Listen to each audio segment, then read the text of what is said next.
ये लीजिए मेरे सोने के कंगन, इससे माँ जी का ऑपरेशन हो जाएगा। रश्मि ने अपने पति मनोज से कहा। पर ये तो तुम्हारी माँ की आखिरी निशानी है। नहीं नहीं, मैं ये नहीं ले सकता, मनोज बोला। एक माँ की निशानी दूसरी माँ के काम आ जाए तो इससे बेहतर बात और क्या हो सकती है, रश्मि बोली।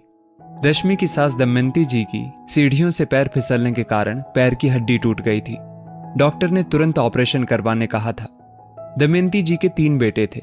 लोग उनसे हमेशा कहते, 3 बेटे हैं तुम्हारे, अच्छी परवरिश करो, बड़े आदमी बन गए तो तुम्हारा बुढ़ापा आराम से कटेगा।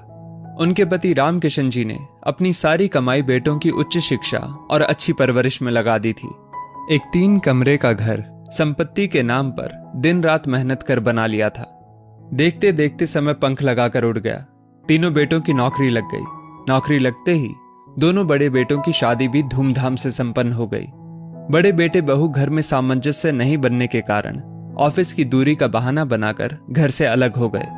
मंझले बेटे की आमदनी अच्छी थी, लेकिन पत्नी ने उसे सलाह दी कि अलग रहेंगे तो बचत भी होगी, जिम्मेदारियों का बोझ भी कम होगा और हम अपने हिसाब से अपनी जिंदगी जी पाएंगे। उसकी बातों में आकर मंझले बेटे ने अपना ट्रांसफर दूसरे शहर में करा लिया। दोनों बेटों के जाने का सदमा रामकिशन जी बर्दाश्त ना कर सके और बीमार होते चले गए। दोनों बेटों में से कोई उनकी खैर खबर पूछने नहीं आया। रामकिशन जी की इच्छा को देखते हुए दमयंती जी ने अपने छोटे बेटे मनोज की शादी रश्मि से करा दी। कुछ समय पश्चात रामकिशन जी का भी स्वर्गवास हो जाता है।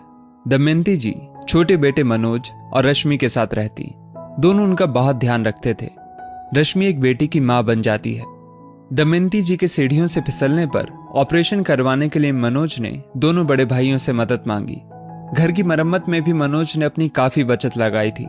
तब भी दोनों भाइयों में से किसी ने उसकी मदद नहीं की थी, इसलिए इस समय उसका हाथ थोड़ा तंग था। बड़ा भाई बोला, माँ का ठीक से ध्यान भी नहीं रख सकते तुम।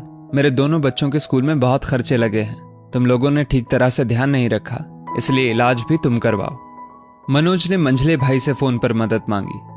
बड़े शहर में खर्चे भी बड़े होते हैं। 2 बेडरूम का नया फ्लैट लिया है, हर महीने उसकी किश्त भी देनी पड़ती है, मुझसे पैसों का इंतजाम नहीं हो पाएगा, मंझला भाई बोला।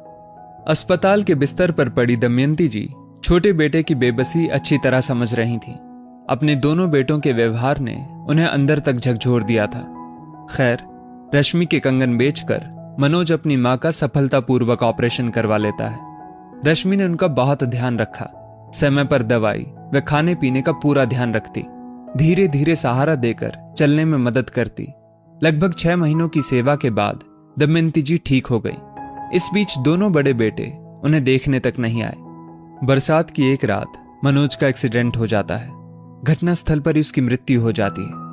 रश्मि की मानो पूरी दुनिया ही उजड़ गई। अपने बेटे की असमय मृत्यु और छोटी उम्र में अपनी बहू को विधवा देखना दमयंती जी के लिए किसी वज्रपात से कम नहीं था। सारे रिश्तेदारों के जाने के बाद बड़ा बेटा मां से कहता है, मनोज तो अब रहा नहीं, रश्मि भाभी तो बच्ची के साथ अब मायके चली जाएगी, इसलिए घर और बाकी चीजों का बंटवारा हो जाता तो ठीक रहता। मंझला बेटा बोला, मां, मनोज की सरकारी नौकरी थी, रश्मि भाभी तो नौकरी, घर, बच्ची सब संभाल नहीं पाएंगी।